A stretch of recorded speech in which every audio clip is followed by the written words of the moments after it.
মাত্র ৩টি স্বপ্ন দেখলেই ইনশাআল্লাহ নিশ্চিত সে জান্নাতি। এই ৩টি স্বপ্ন বড় বরকতময়। এই ৩টি স্বপ্ন কেউ যদি জীবদ্দশায় দেখতে পারে, আল্লাহ চাইতো তার জন্য জান্নাতে যাওয়া সহজ হয়ে যাবে। স্বপ্ন ৩ প্রকার।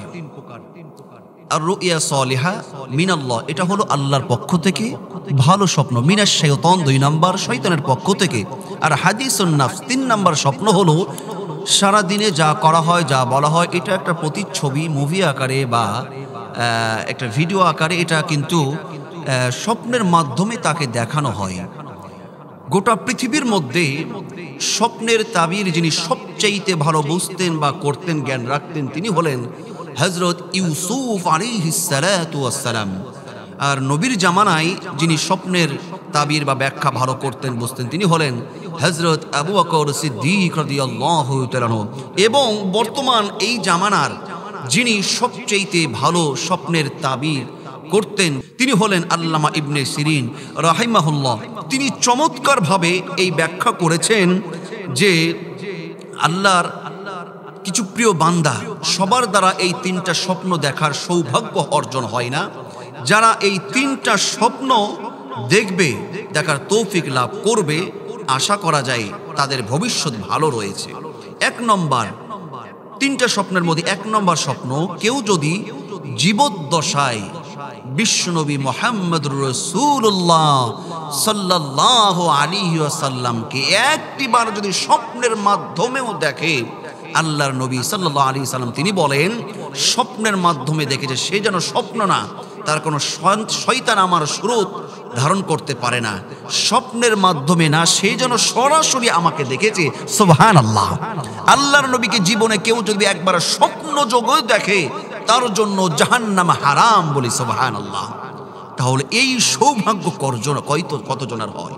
আমরা সবাই চাই আমাদের দয়ার নবী, মায়ার নবী, আমাদের প্রিয় নবীকে যেন স্বপ্নের মাধ্যমে আমরা দেখতে পারি। স্বপ্নের মাধ্যমে নবীকে দেখলে আপনার জীবন সাকসেস, আপনি জান্নাতি, আল্লাহর নবী বলেছেন।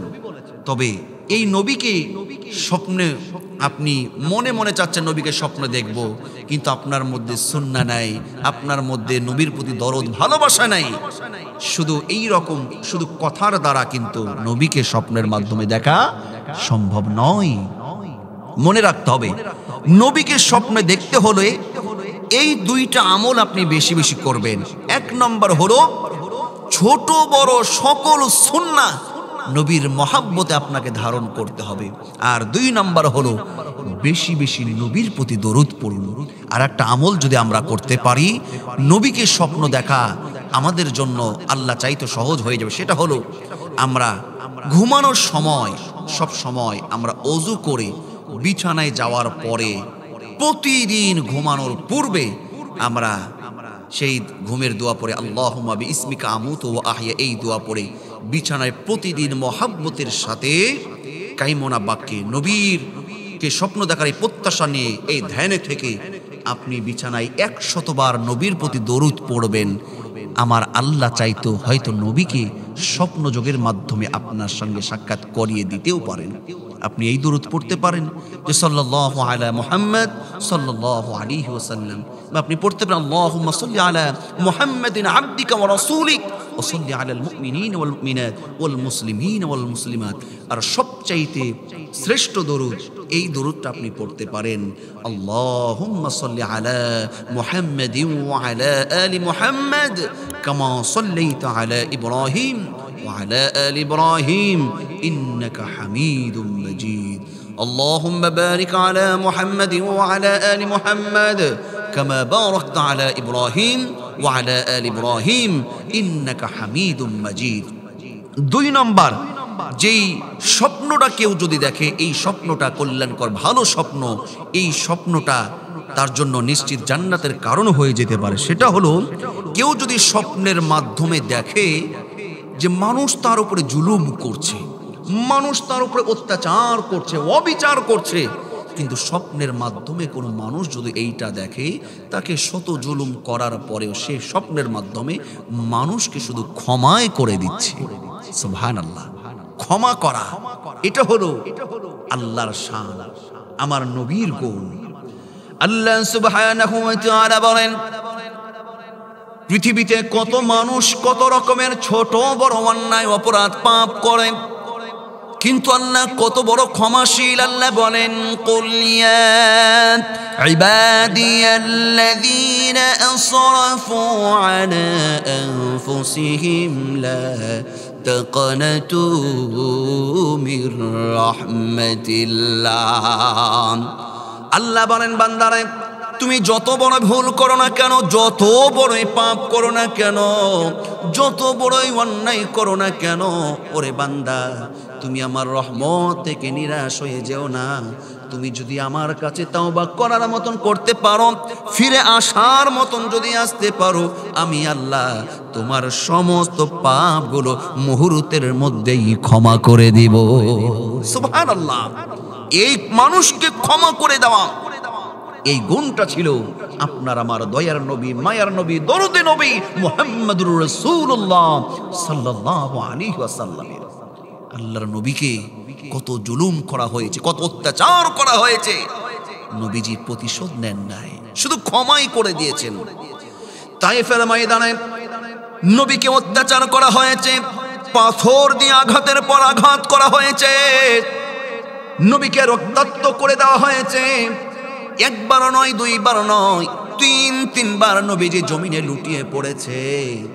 পাহাড়ের ফেরেশতারা হাজির হয়ে গেছে, জাবালুল মালাইকা, পাহাড়ের ফেরেশতারা হাজির হয়ে বলছে, ইয়া রাসূলুল্লাহ আপনি একটা বার বলুন, আপনি একটা বার অনুমতি দেন, তায়েফের এই যুবকগুলোকে আমরা দুই দিককার পাহাড় এক জায়গায় হয়ে তাদের গোষ্ঠী শুদ্ধাকে শেষ করে দিব। এত জুলুম, এত রক্তাক্ত, এত অত্যাচারের শিকার হওয়ার পরেও আমার দয়ার নবীর কি গুণ ছিল? আল্লাহর দয়ার নবী বলেন না, তাদের উপরে আমার কোনো আক্ষেপ নাই, কোনো অভিযোগ নাই, আমি তায়েফবাসীকেও ক্ষমা করে দিলাম। মক্কার কাফের বেঈমানগুলো, মক্কার পত্তলিকগুলো, মক্কার মুশরিকগুলো নবীকে কত অত্যাচার করেছে, জুলুম করেছিল, কিন্তু মক্কা বিজয়ের পরে আল্লাহর নবী ইচ্ছা করলে, শুধু আঙ্গুলের ইশারা দিলে মক্কার কাফের মুশরিকগুলোকে কুচু কাটা কাটা করে সাহাবীরা ফেলে দিত। কিন্তু আল্লাহর নবী তিনি ছিলেন দয়ার সাগর, তিনি কত বড় ক্ষমাশীল ছিলেন। মক্কা নগরীকে বললেন, তোমাদের প্রতি আমার আজকে কোনো অভিযোগ নাই, তোমাদের প্রতি আমার কোনো রাগ নাই, এই মুহূর্তে তোমাদেরকে আমি ক্ষমা করে দিলাম। সুবহানাল্লাহ। এই জন্য মানুষকে ক্ষমা করে দেওয়া এটা আল্লাহর শান, নবীর গুণ। এই গুণটাও যদি কোনো মানুষের মধ্যে আসতে পারে, দুনিয়াতেও কেউ যদি এই আমলটা করতে পারে, আপনি মানুষকে ক্ষমা করবেন না, এই রকম স্বপ্ন দেখার সৌভাগ্য আপনার হবে না। আপনি যদি মানুষকে ক্ষমা করার সৌভাগ্য অর্জন করতে পারেন, মানুষকে যদি আপনি প্র্যাকটিক্যালি ক্ষমা করেন, হতে পারে এই ভালো স্বপ্নের মাধ্যমে আল্লাহ পাক আপনাকে জান্নাতের ইঙ্গিত দিতেও পারে। 3 নম্বর, সর্বশেষ যেই স্বপ্নটা দেখলে আপনার জান্নাতে যাওয়া সহজ হয়ে যেতে পারে, বা এই 3 নম্বর স্বপ্ন হলো, কোনো সন্তান যদি দেখে যে স্বপ্নের মাধ্যমে পিতামাতার সেবা করছে, পিতামাতার খেদমত করছে, পিতামাতার সঙ্গে হাসি মুখে কথাবার্তা বলছে, এই রকম স্বপ্ন যদি কোনো সন্তান দেখে, এই স্বপ্নটা দেখলেও তার জন্য জান্নাতের একটা ওসিলা হয়ে যাবে। যেই সন্তানগুলো পিতামাতার সঙ্গে খারাপ ব্যবহার করবে, পিতামাতার সঙ্গে অকথ্য ভাষায় গালিগালাজ করবে, পিতামাতার মনে দুঃখ দেবে, উঁচু গলায় কথা বলবে, পিতামাতার সঙ্গে ঝগড়া করবে, কখনো এই রকম স্বপ্ন ভুলেও সে দেখতে পারবে না। তার আমল যদি ভালো হয়, সে পিতামাতার হক যদি আদায় করে, আল্লাহ বলছেন ওয়াবিল ওয়ালিদাইনি ইহসানা, পিতামাতার সঙ্গে ইহসান স্বরূপ আচরণ করো। সন্তানরা যদি পিতামাতার সঙ্গে আসলে ভালো ব্যবহার করে, নবীজি বলেছেন হুমা জান্নাতুকা ওয়া নারুকা, পিতামাতাই সন্তানের জন্য জান্নাত, পিতামাতাই সন্তানের জন্য জাহান্নাম। তাহলে এই সন্তানগুলো যদি পিতামাতার খেদমত করে, পিতামাতার হক আদায় করে, তাহলে এই পিতামাতাই সন্তানের জন্য নাজাতের কারণ হয়ে যাবে। তাহলে আসুন আমরা এই 3টা স্বপ্ন দেখার জন্য যদি মনে প্রত্যাশা আমরা সৃষ্টি করি, তাহলে এই 3টা আমল আমরা জীবদ্দশায় প্র্যাকটিক্যাল আমলে আমরা ফিট করি। 1 নম্বর হলো নবীকে স্বপ্ন দেখতে চাইলে নবীর প্রতি মহাব্বত, কোরআন সুন্নাহর আমল, বেশি বেশি দরুদ পাঠ করা। 2 নম্বর, আপনি মানুষকে ক্ষমা করে দিচ্ছেন, এই রকম স্বপ্ন দেখতে হলে আপনাকে প্র্যাকটিক্যাল, মানুষ আপনাকে কষ্ট দিচ্ছে, দুঃখ দিচ্ছে, জুলুম করছে, করুক না, আপনি ক্ষমা করে দিন। 3 নম্বর, পিতামাতার জান ভরে খেদমত করেন, পিতামাতার ভালোবাসা অর্জন করেন, আল্লাহর ভালোবাসা অর্জন করেন। আপনার আমার জান্নাত কেউ ঠেকাতে পারবে না ইনশাআল্লাহ।